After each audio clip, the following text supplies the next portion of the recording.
I have seen Rebel Moon drunk. I have seen Rebel Moon sober. I have seen Rebel Moon hungover. I am the most qualified man in the world to make this video. So thank you for joining me as always on the humble farming moon of Velt. We will be recounting the tale of me drunkenly watching Zack Snyder's Netflix's Star Wars Rebel Moon. Now, before we get into this video, I should tell you a little bit of what it's about. Perhaps I'll get Anthony Hopkins as his iconic character, Jimmy the Robot, to narrate. Okay, turns out Anthony isn't on Fiverr or Cameo yet. That's kind of elitist of him, but whatever, I can do this myself. This video is going to be a review and recounting of my three-peat tale of attempting to watch the Rebel Moons. But it's also going to be a slight treatise on the works of Zack Snyder, who, as I'll be saying many times throughout this video, seems like a very nice man. I'm not kidding. But a very nice man who makes many movies, which, you know, I'm not the biggest fan of. I'm kind of trying to boil the space frog here so I can get the weird Zack Snyder fans to leave without being told to kill myself. Rebel Moon, better known as Netflix's Zack Snyder's Star Wars, is the latest in a long line of ex-directors' Star Wars. Aragon, John Carter of Mars, Bright's really going to connect with people around the world because it kind of has everything in a way. After Earth, Pixels, Jupiter Ascending, all trying to get a mythic sip from the fountain of blue milk and merchandise rights. Part 1, A Child of Fire, released on the winter solstice of 2023, and Part 2, The Scargiver, released on Humorous Day. Because this movie is a fucking joke. In classic Zack fashion, a director's cut of both films will be dropping towards the end of the summer. Classic Zack. However, they will both be dropping on the same day, August 2nd, which is really weird since both movies did so well, and so many people watched them, and if they were in theaters, they would have sold 1 billion tickets, but we didn't put them in theaters because theaters could never handle a bloodless, slow-motion axe fight. Rebel Moon follows the story of Korra, who is like Luke Skywalker, but without his adorable little cherub cheeks. Though she does have a jaw and cheekbones that could cut right through the hull of an Imperius Militarius Odarius battleship. The way I like to do these review videos typically is by going through the characters one by one, telling you a bit about them, and then just telling you what the plot is, and luckily, that's what Zack Snyder wants to do. We've got Korra, the Scargiver, the Killer of Children, Tarek, the Prince, the Na'vi, Titus, the General, the Military Guy, Nemesis, the Spider-Getter, Gunner, the fella, he's there, Devra Bloodaxe, Darian Bloodaxe, Hannibal Lecter, and Charlie Hunnam. They've assembled on the humble farming moon of Velt. Just picture that fishing village in Justice League where they gooned Aquaman. There, the Empire of Man from Warhammer 40,000 has arrived to ask this one specific tiny moon for space grain, which they do just call grain. Now, one of the biggest complaints about Zack Snyder movies that became especially apparent with Rebel Moon is that it's just something else, and I don't think that that's entirely fair. A lot of things are just something else, but Rebel Moon, like a lot of Zack Snyder's stuff, isn't just Star Wars or just Warhammer, it's way worse. Why is it just Star Wars? Well, Evil Empire, our protagonist is the child of an overarching villain, there's a cantina scene. But you know what the difference is? I love Luke and Leia and Obi-Wan, Han, Chewbacca. I can't watch the twin sun scene without bawling like a baby. And Star Wars isn't even my favorite thing. I love it, but it's like number 5 to 7 at best. In Star Wars, while I don't think it's physically possible to watch Empire Strikes Back non-spoiled anymore, we get to know and love Luke before we learn with him who his father is. And it's heartbreaking, in a way that it couldn't be if he just told us about it 30 minutes into A New Hope. Like, the uniforms worn by the Evilarius Imperialium do look really cool. Like, they look like Warhammer 40k bad guy uniforms. But then you get down to the grunt troops, and they just look like guys from New Zealand in Ninja Turtle armor. This even goes all the way down to the weapons. They have like cool, sexy, edgy lightsabers, but they're just lightsabers. Except just anyone has them, like that idea they had for Star Wars before they realized that that made them feel kinda lame. One aspect of the lore I actually really did enjoy, however, was the Twisted Helix. Insane shape-shifting hive mind aliens from the Gene Stealer cults who infiltrate the medical world to conduct inhumane experiments and propagate their species. Okay, yeah, that's from Warhammer. You know why? Because Warhammer is fucking awesome, and this is not Warhammer. Warhammer has tech cults in the desert caves of Mars who ride on robot horses and fly Mad Max contraptions. The closest that Zack gets to any actually cool original ideas, once again, Zack Snyder seems like a very nice man, is with the villains, the Imperiumus Militaritarius. Like I've already said, there's still plenty of stuff that's just from Warhammer, Star Wars, or sometimes Dune, but worse. But then, just on occasion, Zachary graces us with an idea that I think is kinda cool. Like space hookah? You put it in your chest there? Alright, Zachary.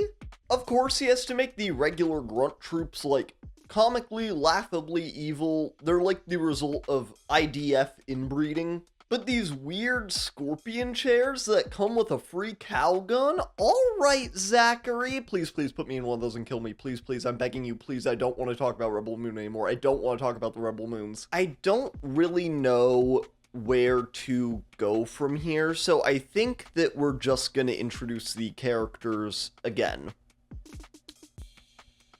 I really have been Rebel Mooned. One of the biggest issues with Rebel Moon is...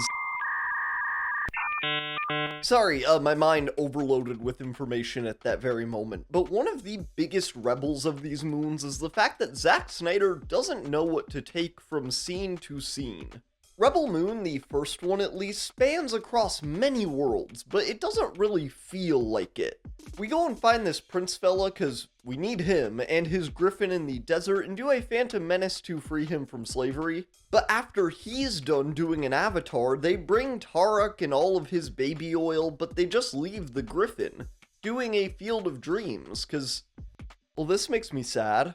Now, in classic Rebel Moon fashion, it is just a griffin, but why couldn't he come with? Sure, it's just a griffin, but that's cooler than just another boring guy with a boring flashback where everyone he knew died.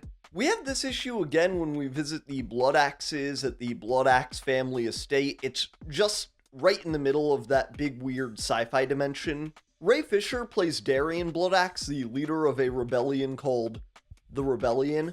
We meet him and his sister Devra, but only Darian actually leaves with us, and Devra, like, she's pretty, why can't she come with? There's also just frankly a lot of crap we need to trim off of this main team. I really wish there was a scene in Star Wars where half of our cast died instantly so that Zack could copy it. Seems like a very nice man. Oh, there's also this random Blood Axe I guess I have to mention because they're on this Tudum article I've been using. I was pretty sure Charlie Hunnam was gonna betray them when he was introduced. No man who wears that much jewelry is to be trusted. And Gunner, a Velt farmer who knows little of the world outside of his small, quiet corner of the galaxy.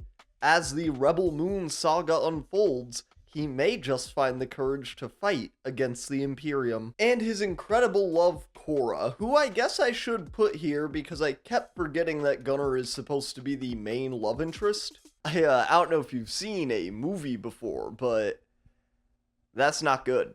When Zack Snyder was making Justice League 4 Hours, he wanted to include what he called the Last Supper scene. Zack sometimes likes to put very subtle religious imagery into his works, but anyways. That scene never came to be, but it lives on in Rebel Moon Part 2, the Backstory Giver, where the characters sit in a circle and tell each other their backstory. Does that sound very engaging to you? Cora gives us the story of when she shot a child point blank, which I love this one because it includes one of the funniest wigs I've ever seen. You better work. Titus watches a ton of his soldiers who were in the Evilarius Nazius Brigade get nuked from orbit, and Nemesis is a mom, I'm pretty sure. I don't know. I was pretty off the space ale, which they just call ale. Here's to feeling good all the time. But Cora, Titus, and Nemesis all feel like the exact same people from when the flashback begins to where we meet them in the present. Also, Jimmy the Hannibal Lecter robot is somewhere, I'm not sure where. Why isn't he on the crew more? A robot would be fun, even more fun than a griffin. Griffin. Speaking of the Griffin, Tarok, friend of the previously mentioned Griffin, has one of the funniest flashbacks of any of them. They all share a few things: overlong narration, the slaughter of many, and an insane new aesthetic for the audience. Not only does this man who is seemingly allergic to shirts come from a 1920s world with stupid Newsies hats and stupid cloaks, but they also have a griffin? Why the fuck didn't he bring the griffin with him? I think that's a good place to leave The Last Supper. I don't want to get crucified, so we're just going to recreate some of the questions I had while traveling the Rebel Moons. Why should I care about Titus's men being killed? I like this guy, I guess, because it's Digimon Hansu, but I don't like his soldiers, I don't think. Even if killing the soldiers was just to hurt Titus's feelings, yeah, kill them. If they're anything like the Sexual Assault Brigade on Velt, that's awesome. Why do they all stick around on Velt when they think that Admiral 21 Pilots is dead? Cora already says that the problem is over. Look, the problem is over. Actually, the order of these movies is really weird. In part 1, we lit this child on fire. They're traveling to all these different worlds, and wow, is that a Mon Calamari? That's neat. But the second one, ouch, a scar I've been given, puts them on house arrest. Sticking just on this one planet in the second movie makes it feel anticlimactic and just really small. I'm sorry I couldn't give a more thorough recounting of the actual story, but I honestly am not sure if I could tell you what happens in the third act of the second movie, and I've tried 3 times. I really hope that I can come back and review the countless movies, comics, books, Griffin ride training guides, and more that we'll be getting from the Rebel Mooniverse. But that is the video for this week, y'all. I'll see you next time. Goodbye. Hey everyone, thank you so much for watching that video. If you made it to this point, a special double thank you so much. Yeah, that was a fun video to make. It originally was a little different, ended up, like, changing it a bit, but it was a fun one to make. I liked it. I was just about to say something. Got some longer stuff coming up here soon that I'm really excited about. One Piece is one of the longer things, and then another thing. But what I have to show off for my collection this week is a Warhammer thing. This is the Codex for the Death Guard of Warhammer 40k. It is really cool. They're the like Plague Army. This one just has some of my like favorite art of any of the codexes. It's gonna be pretty much impossible for me to show you, but go look at it. It's good. Some good stuff in here. I hope you had a good time watching it. Not that much to say this time, I guess. I'll see y'all next time. Goodbye.